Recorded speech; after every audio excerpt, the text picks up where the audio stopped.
Hello guys, সবাই কেমন আছো? আশা করি সবাই ভালো আছো। তো শুভ দুপুর। আজকে আমি নিয়ে চলে এসেছি মাছের মাথা দিয়ে মুড়িঘণ্ট। তো ফ্রিজে দুটো রুই মাছের মাথা ছিল আর একটা কাতলা মাছের মাথা ছিল। তো সেই জন্য মা বলছিল যে এতগুলো মাছের মাথার তরকারি করতে ভালো লাগবে। সেই জন্য আমি বললাম, মা তাহলে মুড়িঘণ্ট করে ফেলো, ঘরে তো সবই আছে। আর মাকে বলতে না বলতে এই দেখো এখানে আলু কেটে নিয়েছে, পেঁয়াজ কেটে নিয়েছে, আদা রসুন জিরে সব কিছু একদম তৈরি করে রেখে দিয়েছে, তোমরা দেখতেই পাচ্ছ। আর এদিকে দেখো মাছের 3টে মাথা আর গোবিন্দভোগ চাল কিছুটা নিয়ে নিয়েছিল। আর আমি তো বলছিলাম যে মা তাড়াতাড়ি রান্নাটা করো, আমার প্রচণ্ড খিদে পেয়ে যায়। আর আমার না একটু ভালো ভালো রান্না হলে একটু তাড়াতাড়ি বেশি খিদে পেয়ে যায়। আর বলো তো যে কারো ভালো ভালো রান্না হলে কার কার খিদে পেয়ে যায় তাড়াতাড়ি।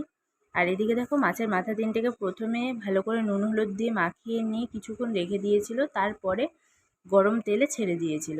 গরম তেলে ভালো করে কড়কড়ে করে ভেজে তারপরে মাছের মাথাগুলোকে তুলে এক সাইডে রেখে প্রথমে আলুগুলোকে ভালো করে লাল লাল করে ভেজে নিল, তারপরে পেঁয়াজ কুচি দিয়ে পেঁয়াজ কুচিগুলোকেও ভালো করে লাল লাল করে ভেজে নিল।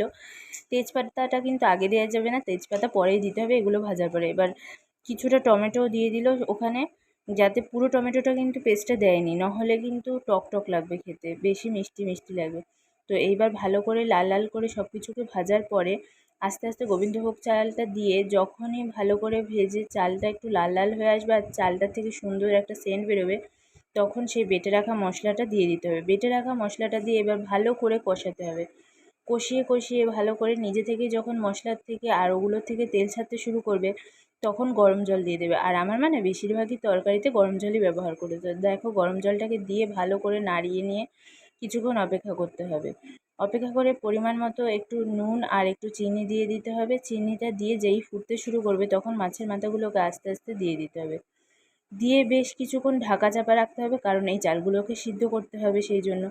তো চালগুলোকে সিদ্ধ করার পরে যখনই ফুটে উঠলো আর জলটা একটু কমে আসলো, তখন কি করলাম, মা গরম মশলা দিয়ে ভালো করে এটাকে নাড়িয়ে নিল, নাড়িয়ে আরেকটু কিছুক্ষণ ঢেকে রেখেছিল। ঢেকে রাখার পরে যখন একটা সুন্দর সেন্ট বেরোচ্ছিল, তখন গ্যাসটাকে বন্ধ করে দিয়ে কিছুক্ষণ আবার ঢেকে রাখলো, কারণ বলল যে এটা যখন ঠান্ডা হয়ে যাবে তখনই আস্তে আস্তে আরেকটু শক্ত হয়ে যাবে। তো তোমরা দেখতেই পাচ্ছ যে এটা যখন ঠান্ডা হয়ে গেছিলো তখন কত সুন্দর লাগছিলো। ঠান্ডা মানে কি একদমই ঠান্ডা নয়, মোটামুটি একটু যখন হবে।